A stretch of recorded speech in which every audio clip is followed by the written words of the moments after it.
Hello, hello, Andrea. Thank you so much for joining us today. Wanted to be able to share a little bit about your business, your accounting practice that you have, how you help your clients as they're moving forward with their financials. And before we do anything else, can you go ahead and share a little bit about what you do and your business model? Sure. So I'm a CPA. I don't do taxes. That's the first thing I always say to people. I do primarily divorce financial analysis, which is my passion, helping people, mainly women, with the financial end of their divorce to ensure that they get a fair settlement, really on both sides. But I'm usually a financial advocate, although I could be a neutral, depending on the nature of the divorce. And then I also do financial accounting, which really is part-time CFO work for two different organizations. Those are my two main focuses. I've picked up the occasional elder care or other odd things, but usually it's my two financial accounting part-time CFO jobs and then my divorce financial analysis. Excellent. Thanks for sharing that. And before we started working together, what were things like with your business at that point?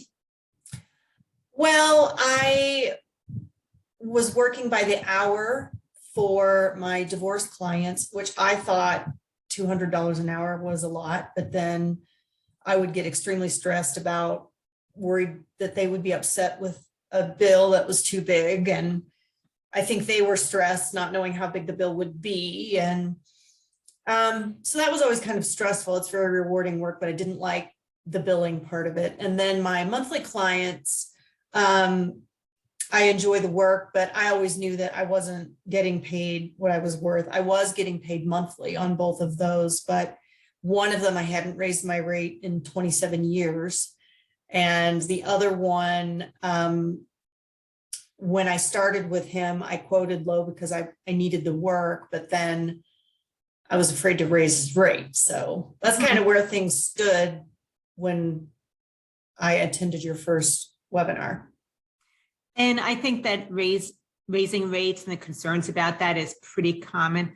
Can you repeat how long you were thinking about raising those two clients' rates for their accounting services before you actually did that? Well, the thought would enter my mind and it was so scary, I would just put it right out of my mind. So I didn't really dwell on it because I didn't know what to do about it. The 27-year one, well, you can see what I was doing with that. Nothing. Right. And that's then a long time, Andrea. Yeah, well, there is a story behind that. That's fine. But still. And then the other one had only been a year, but I had so underpriced myself that to raise it to where I really should be was also scary. So I was probably going to have to do something with that, but I didn't know how to handle it.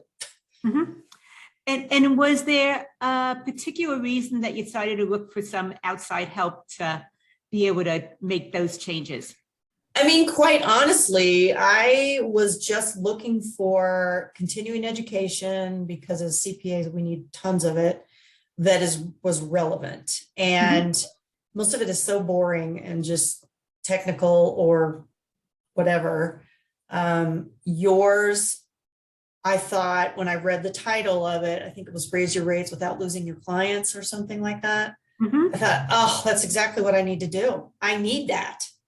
I need to be able to do that. So that's why I signed up for that first webinar, which was through CPA Academy, I believe. And it was a free, I think, an hour long. Yep. And at the end of that, I knew I wanted to hire you for the next step, which was the only step that I knew at that point, which was your, I think, 5-week course.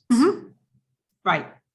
Okay. So then you attended a free presentation about raising rates without losing clients. And that was when you realized that maybe there was a possibility that you could get help. Is that correct? Yes. And I knew I couldn't do it by myself.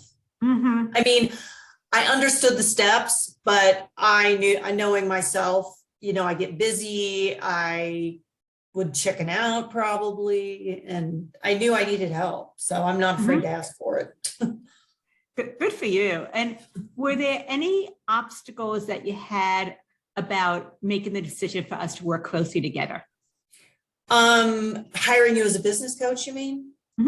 Well, yeah, I mean, so financially, I really just started working full-time a year and a half ago.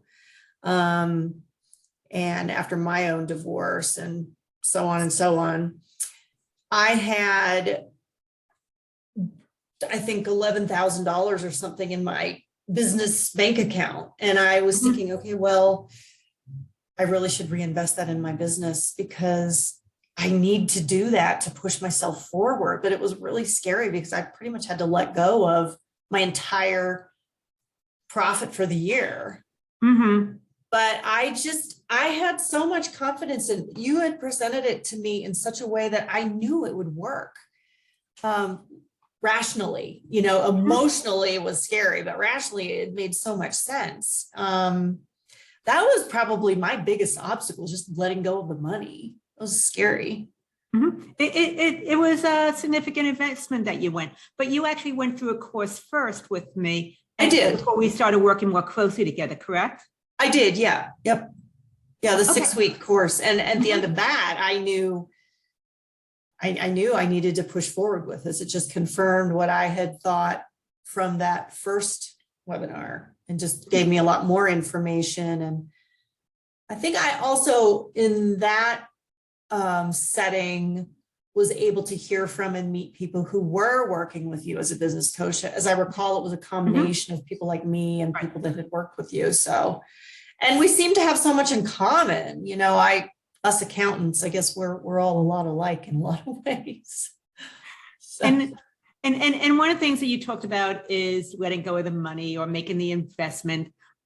So what I feel is that this is an investment where you are being able to get something back on the return. So how long did it take you to be able to see a return on your investment? Well, there's two different ways to look at that. So I invested at the end of last year, I think November. It ended up being November, and we ended up starting in January. But even prior to our first session in January, you had helped me to have the courage to raise the rates on my 127-year client, which I did. So that amounted to an extra $750 a month, which is a never-ending contract. So right there, really, almost in the first year. And then in January, you helped me put together a package for my other business client, and I quintupled his rate, and he went for it. So that was another $2,000 a month for a year contract. But then you helped me put together packages for my divorce business. And what normally I would have taken a $2,000 retainer and then charged $200 an hour for, and ended up making somewhere between $5,000 and $6,000 on the case probably, I was able to get a $10,000 upfront non-refundable flat fee. And I have that in the bank right now. So whichever way you want to slice it, I was getting my investment back before we even met. I mean, it's many times over already now. It's only been 2 months that we've been meeting. Okay. So I just want to reframe that, because I appreciate you sharing the numbers. It's something that we always do when we're in our group coaching calls, is that with the first client that we consulted on before we even really started working together, you brought in an additional $7,500 for the year from that one client. With the second client, because it was an additional $2,000 a month, that's another $24,000 for the year in revenues. Just with those two clients, we found an additional $31,000 in revenues for your business without having to work any additional hours. Right. That was work I was already doing. Well, exactly. Well, The one more or client less. the one client did go from, he went for the part-time CFO, and I wasn't really doing all of that. Mhm. But I was doing way more than. We increased the value of one client Yes. without you having to bring in any new ones. And then with this divorce client, you were able to charge $10,000 and she paid up front before you even Yes. got started. So Yes. that right there is about another, total just with those three people alone is another $40,000 in revenues for your business this year. Yeah, and it's only March. Congratulations. I know. Well, thank you. I mean, I would have chickened out if I had been doing it on my own. I was afraid to tell her $10,000 because it sounded like a really big number, but we talked right before I presented it to her, and you said, no, stick to your guns and it'll work out. And you had all the right things to say, which I knew I needed that. I just have to have that support as I'm doing new things. And yeah, so that's pretty great. Yeah, it's a system, and there's a lot of hand holding to be able to talk you off the ledge when you're doing something that takes courage, but you don't necessarily have the confidence. Right. And let's just kind of dive into any specific strategies that you would like to share that actually has helped to increase your revenue. So are there any specific strategies or steps that you've been noticing or putting in place? You mean as far as business procedures? That's been able to help you actually increase the value of a client or what you've been charging without having to work any additional time? Well, I mean, the one client, the 27-year client, I'm doing exactly the same thing. So that's 0 extra hours. The other business client, I think that it's helping me to remember to reinforce the value that I'm bringing to them, which also helps me remember my own value. Right. And it's a real mindset to get away from task-oriented discussions with my clients all the time and only that. That was I knew the value, and I always felt underpaid and underappreciated, which I probably was, but that's kind of a lot of that's on me because I was only presenting tasks, not really keeping track of how much money I saved them or the things that I had done. And I'm starting to keep track of those things so that when the time comes to renew my contract, I can present a summary of the past year and raise my price. Okay, so part of what I'm hearing as far as strategies is that you now are more comfortable with communicating your value and reinforcing that with your clients so that they can recognize it also. Part of that has been shifting away from just talking about the tasks. And by doing this, they see the expertise of investing in your services. And the other thing is that you now have a process to renew contracts instead of being stuck with one rate for the next 27 years with the clients. Right. And I'm actually passing that on to my business client. I plan to set him up with getting prepaid and doing packages. And he's a website developer with a team, and they bill by the hour, and he ends up chasing money. And so I plan to use my business model to improve his. So it benefits my clients also as I'm learning how to do this myself. I think that one of the things you're sharing is so important there, because I feel that as you're learning new things that improve as far as efficiencies in your business, and it allows you to bring more income without having to work any additional hours, you can go ahead then and pass it on to your clients. So as you're learning new things and putting them in place and you're lifting yourself up, you're lifting your clients up along with that. Right. Yes. For sure. And any change now in how you approach maybe analyzing and quoting a project or work for value rather than basing it on time? Well, I'd even back up a step from that and say, now Yeah. I get paid to review the job. Mhm. I learned that in your course, that you present to your potential client who comes to you wanting to work with you, while I do a diagnostic review. It's X amount of dollars. At the end, I will present to you what needs to be done, what I can do for you. And, if they're not clear on it, I love the analogy of when you go to the doctor, they tell you what's wrong, but they don't fix you, but you pay for what's wrong. You start there. Mhm. So I do that first. And then in the diagnostic review, I don't solely focus on tasks. I focus on also what they want, what their concerns are. And in the review summary that I have written for them, the first thing I do is list, these are your priorities, these are your concerns, this is what I can do for you.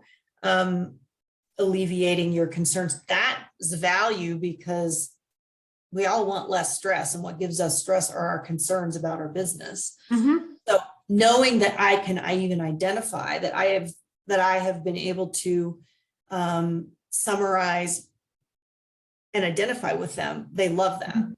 And that creates a bond, or and I'm not sure the word, what I want there is,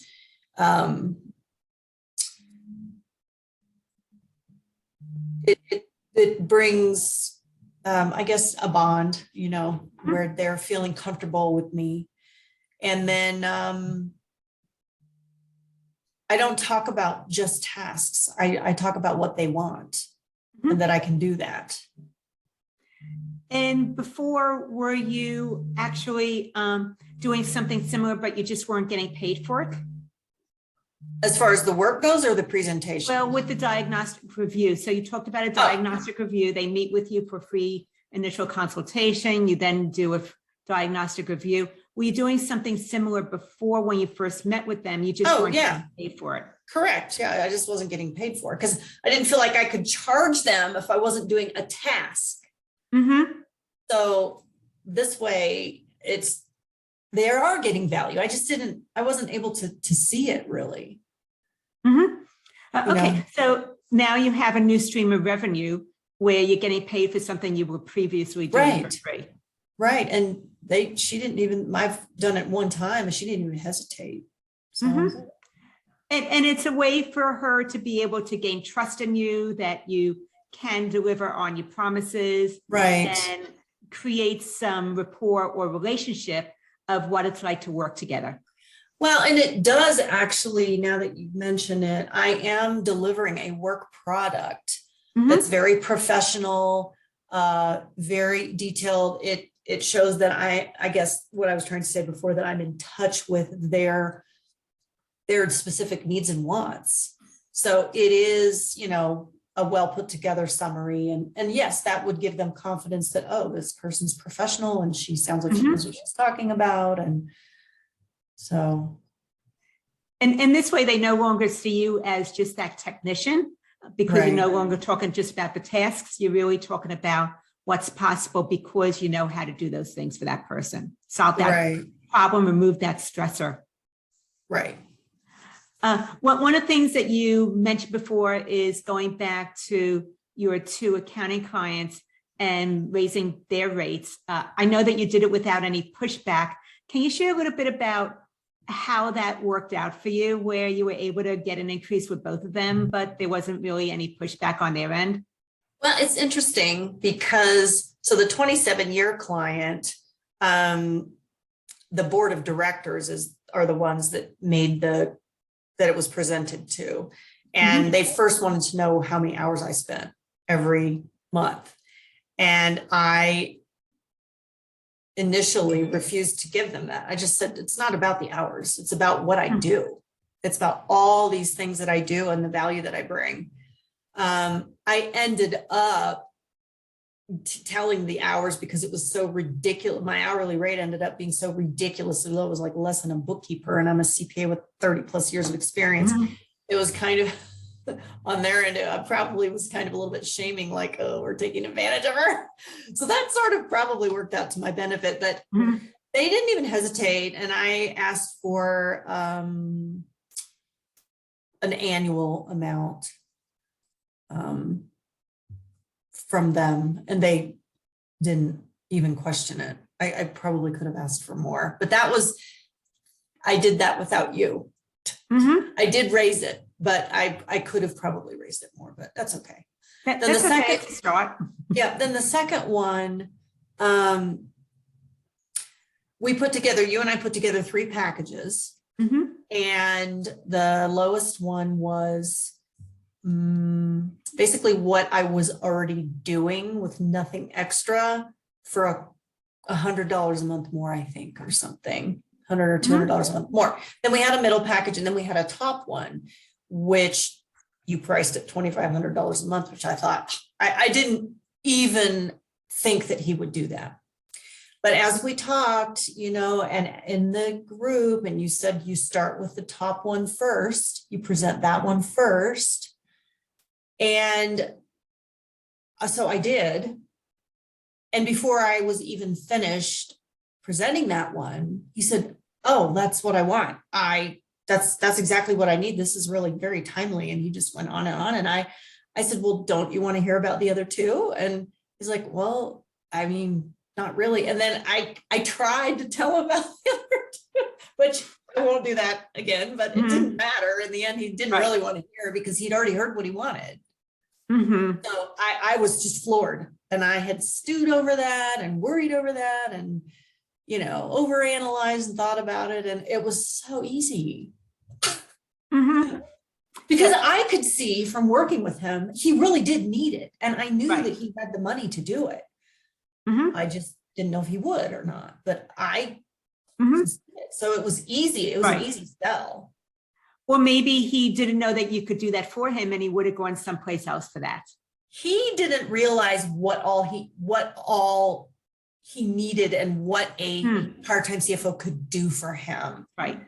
He just didn't realize it. And even this first, so he hired me a month ago, and I've already collected over half of his receivables that were over 90 days old just by putting some new things in place. And he's thrilled. I've already paid for my first month's salary. Right. No, he sees the value of working with you. Right. Which I did that purposefully. I looked at that and thought, okay, I need to bring some money in because that will make him confirm to him that he did the right thing. So that was the first really thing I focused on. So then part of what wanted to just reaffirm is you were able to grow your income because we switched from an hourly rate over to offering packages to clients. And it was that your clients now have options of which package is a better fit for them. So they're buying the package as opposed to your time. Yes. And even the ones that were paying me monthly before, it was never very well defined what I was doing. So I had no boundaries. I had no ability to say, no, I'm not going to do that. Right. So this way they're choosing what they want me to do, and they're not getting what they're not paying for. And we've agreed to that. So I don't feel like I'm not doing something I should be. And I'm always going to do a little bit more than what I agreed to, but that's my choice then. It's not an obligation. So yeah. And my feeling is because they understand what's in a package, they're very respectful of those boundaries as well. Yes. They understand the access to me, the time, the response times and all those things that are included. And I always felt obligated to respond to everyone ASAP. Well, now I've built into, if you want that, I can do it, but it will cost more, which makes sense. So Good for you. It frees up headaches. It reduces your stress. You're working with better clients who respect your time. Yes. And the boundaries are it's a big deal to me to be able to have boundaries that I feel protected by and they have agreed to. So it's, And then being able to knowing the steps or what to do is one part, but it's the mindset of doing something new or different than you always have, especially when you're so customer centered. So did you have to face any personal hurdles or challenges or any mindset things in order to be able to move forward in this direction? I think the biggest thing for me was getting my head wrapped around value instead of tasks. Mhm. Because to me, the value was in the task. That is the value. So that's where I appreciate your background in psychology, is to be able to explain to me. I think I remember asking you, what do you mean by value? Like, what would you even say? Because I didn't know how to even, what is that? You know, I knew intrinsically what it was, but to be able to explain it to someone else when I couldn't even really articulate it myself was something I had to learn how to do. Mhm. And you taught me how to do that. I still want to divert back to tasks, Right. revert back to tasks. I Mhm. still have that tendency, and I have to remind myself, they don't really care about all the little things that I do that add up to the value that I bring. Mhm. Mhm. So I'm learning how to communicate with them. You're going to get better information in a more timely manner so that you know which projects are profitable. That's how I say it. Instead of, we're going to do job costing and we're going to do time tracking and we're going to allocate overhead and we're going to, that means something to me, but what means something to them is you're going to have better information to make better decisions. Right, right. Excellent. And now that you know how to value price your services and you've brought in this additional $40,000 in revenue in just about 2 months or so, what changes have you seen in your business or even in your personal life because of that? Well, I'm starting to relax Mhm. a little more just mentally. I don't feel so pushed and pressured. And I'm investing in my business, some things I've wanted to do because I have a little bit of financial freedom now.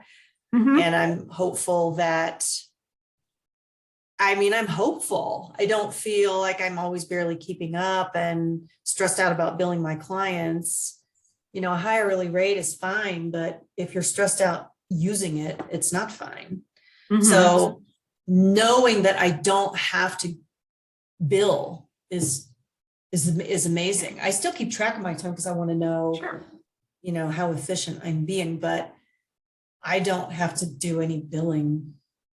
I mean, I send a monthly invoice, but that's automatic. I don't even do anything with that. Mhm. So, and with my divorce client, I don't have to do anything. Right. So It's amazing. yeah, it's really amazing. I felt bad for the very last client that I had. I was just finishing her case where I was billing by the hour, and I know it stressed everyone out, and but there was no way to push her over, you know, it was too far gone at that point. But and That's also been knowing, interesting. Go ahead. here's And then here's the other big thing too, is knowing that I only really, and I say need, but if I only got one new divorce client in my middle package a month, that's going to quadruple my income from where it was last year. And that's just one a month. So I have marketing ideas that I have not to this point had time to do. Right. So now I can actually do that, and it will be something I want you to handhold me through, but being okay with people not hiring me, realizing I only need one a month, which is not, when you're marketing, that's just nothing. Like I should have plenty, one out of every 5 or what, however that works out. I think it's going to be fine. And that's taken pressure off me also, because these cases are very complicated. And at one time I had 5 at once and they were all in different stages. It was just a lot. So to be able to only have one new one a month also is nice, to have someone paying you more so you don't have to take on as many. You can be more selective, and just that whole aspect of it is very reassuring. The other thing that you were talking about is that because you're working a lot with divorce clients, which is stressful for them anyway, it sounds like going from an hourly rate to a flat fee up front is actually better for them also, because now they don't have to worry about how much it's going to really cost them for your services. Yes, it does. When I told this first one, I don't work by the hour, I do a flat fee, she liked that. She didn't even know what the fee was going to be. I didn't either at that point because I hadn't looked at her documents, but I just said, I find that my clients get stressed out because they never know what the bill will be. And I laughed and I said, and I get stressed because I don't like sending big bills, not, and stressing out my clients because I know that they're already emotionally taxed from just the divorce itself. So yeah, it's people actually like it. And it's, I would prefer if attorneys would bill me like that. I'd rather pay a flat fee. I don't like being paid by the hour either. I absolutely agree with you. So anything else? We covered so much. Anything else that you feel is important that you want to mention, Andrea? I just appreciate your willingness to engage with me over small things. Even I felt like your response has been everything I could have wanted, and it gives me a lot of confidence to know that I have someone who's got my back, and also that I'm not afraid to tell you when I'm afraid. I just tell you, I'm really nervous about this. And it's just been so helpful. I mean, I knew I needed that, and you have done exactly what I needed. And that's what I hear from everybody else too, is that, and also it's really great to be in that group setting because you realize I'm not crazy. I am really good at what I do. This is common and normal, and other people have overcome it. And I draw strength from that, and as a solo practitioner, it's just me. And, maybe someday I'll need to hire someone, but I'm not at my age, I'm not trying to build an empire, but it is nice to have part-time work be full-time pay and then some.